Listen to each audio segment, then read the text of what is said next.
विश्वविद्यालय में था तो मेरे वाइस चांसलर को मैं मिलने गया। वो बहुत आधुनिक आदमी थे, सारे विश्व का भ्रमण किया था, कैम्ब्रिज और ऑक्सफोर्ड में भी पढ़ाया था, कैम्ब्रिज से ही डीलिट थे, तो बिल्कुल ही अत्याधुनिक थे। उन्होंने मेरी दाढ़ी मूछ देखी और मैं तो यूनिवर्सिटी में भी लुंगी पहनता था, एक बड़ा झब्बा, और खड़ा हूं कि आधा मील से लोगों को पता चल जाए कि मैं आ रहा हूं, सो लोग सावधान हो जाएं कि बाबा जी आ रहे। जिनको डरना हो डर जाएं, जिनको भागना हो भाग जाएं, जिनको जो भी इंतजाम करना हो कर ले। मैं गया था उनसे कि मुझे स्कॉलरशिप चाहिए। उन्होंने कहा कि स्कॉलरशिप तो पीछे हम बात करेंगे, पहले मैं ये पूछना चाहता हूं कि तुमने बाल और दाढ़ी क्यों बढ़ाए। मेरे विभाग के दो जो अध्यक्ष थे, मेरे जो प्रोफेसर थे, मुझे बहुत प्रेम करते थे, जो मेरे साथ गए थे मेरी सिफारिश के लिए कि मुझे निश्चित ही स्कॉलरशिप मिलनी चाहिए, तो वो मुझे समझा के ले गए थे कि देखो किसी विवाद में नहीं पड़ना। रास्ते भर मुझे समझाते रहे थे, देखो मैं तुमसे फिर कहता हूं। दरवाजे के बाहर भी उन्होंने मुझसे कहा, देखो मैं तुमसे फिर कहता हूं, बात विवाद नहीं करना, अपने को स्कॉलरशिप लेने से मतलब है, और स्कॉलरशिप तुम्हें मिल जाएगी। मैंने उनसे बात की है, वो राजी है, कोई अड़चन नहीं है, लेकिन तुमने अगर कोई बात विवाद खड़ा कर लिया तो मुश्किल खड़ी हो जाएगी। तुम जैसे मुझसे बात विवाद करते हो उनसे मत करना। मैं सुनता रहा, मैंने कहा कि जब उनसे नहीं करना तो तुमसे भी नहीं कर रहा हूं।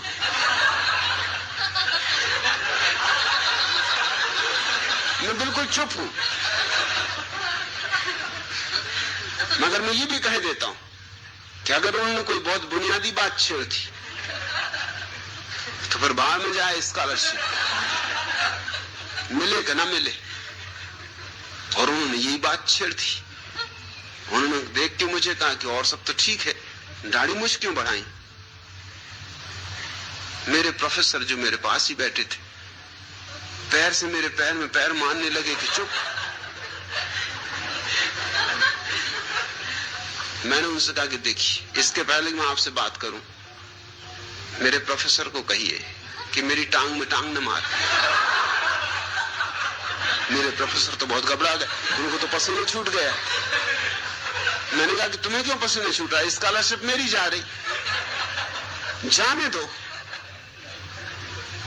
और वाइस चांसलर तो बहुत हैरान हुआ कि मामला क्यों टांग में टांग मार रहा है। मैंने कहा ये मुझे समझाते आ रहे हैं रास्ते भर से कि अगर विवाद किया तो स्कॉलरशिप चली जाएगी। मैंने भी इनसे कह रखा है कि अगर उन्होंने कोई बुनियादी बात छेड़ी तो विवाद होकर रहेगा। आपने बुनियादी बात छेड़ दी, अब ये मेरी टांग में टांग मार रहे। अब मैं स्कॉलरशिप की फिक्र करूं कि अपनी आत्मरक्षा करूं, आप बोलिए। उन्होंने कहा तुम फिक्र छोड़ो, विवाद कर सकते हो, स्कॉलरशिप कहीं नहीं जाएगी। मैंने कहा स्कॉलरशिप का मामला पहले निपटा दीजिए, ताकि ये नहीं तो ये मेरी टांग में टांग मारेंगे। बात तेरी साफ थी, उन्होंने पहले मेरी स्कॉलरशिप के फॉर्म पे दस्तखत किया कि ये खत्म, अब बोलो। मैंने कहा मैं तुमसे ये पूछता हूं कि आपने बाल और दाढ़ी कटाए हैं या मैंने बढ़ाए।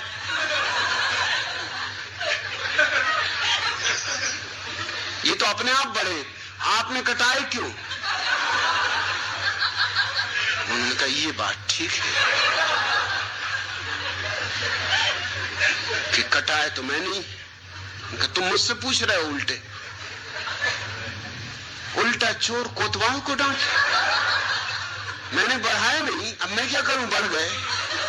कटाए नहीं, ये बात जरूर है, क्योंकि मैं आज तक तय नहीं कर पाया कि कटाऊं कैसे। भगवान बढ़ा रहा है और मैं कटाऊं। अब कल तुम हमसे यही कहने लोग उंगलियां क्यों नहीं कटाई, कि टांग क्यों नहीं कटाई, अभी तो बड़ा मुश्किल हो जाएगा, हम क्या क्या कटाएं। तुमने क्यों कटाए। उन्होंने कहा कि मुझे थोड़ा सोचने का समय दो। कितना समय चाहिए। मैंने कहा स्कॉलरशिप का मामला तो खत्म हो चुका है, अब ये बात चलेगी, इसको मैं छोड़ने वाला नहीं हूं, मैं रोज आ जाया करूंगा। आप सोचें रोज मैं ठीक 11 बजे आपके दफ्तर पर दस्तक दिया करूंगा। दस्तक देने की वैसे भी जरूरत नहीं, मेरी खड़ा हूं करीब आधा मील से बस।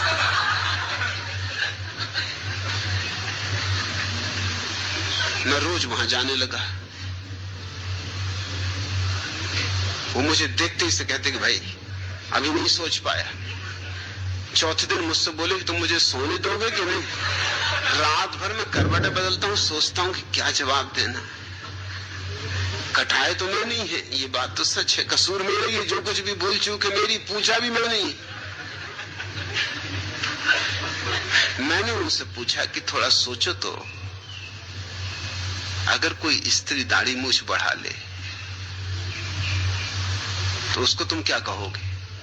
कहे उसको हम पागल कहेंगे। तो मैंने कहा कोई पुरुष दाढ़ी मूछ कटा ले तो उसको तुम क्या कहोगे? स्त्री बेचारी पागल, क्योंकि दाढ़ी मूछ बढ़ा ली। मैं उनसे पूछा कि अगर स्त्री दाढ़ी मूछ बढ़ा ले उससे कोई विवाह करेगा? कभी मुश्किल है उससे कोई विवाह करे। आप विवाह करोगे? मैं तो कभी नहीं करूंगा। दाढ़ी मूछ वाली स्त्री से कौन विवाह करे? तो मैंने कहा कि और जिस स्त्री ने आपसे विवाह किया है उसे चुल्लू भर पानी में डूब के मर जाना चाहिए। उसने दाढ़ी मूछ रहित पुरुष से विवाह कर लिया। ये क्या अन्याय है? ये कैसा मापदंड है? दोहरे मापदंड चल रहे हैं। 5वें दिन उन्होंने मुझसे कहा मैं हाथ जोड़ता हूं। प्रश्न तो मुझे और भी पूछने थे। मैं मतलब खड़ाऊ के संबंध में और ये चोगा और ये लुंगी, मगर मैं कुछ नहीं पूछता भैया। मुझे पूछने नहीं प्रश्न, मैं हार गया। मैं अपने प्रश्न वापस लेता हूं। और अब मैं समझा कि तुम्हारा प्रोफेसर क्यों तुम्हारे पैर में टांग मार रहा। अरे वो मेरी टांग में टांग मारता तो ठीक था, उसे मुझे सावधान करना था, तुम्हें क्या सावधान करना।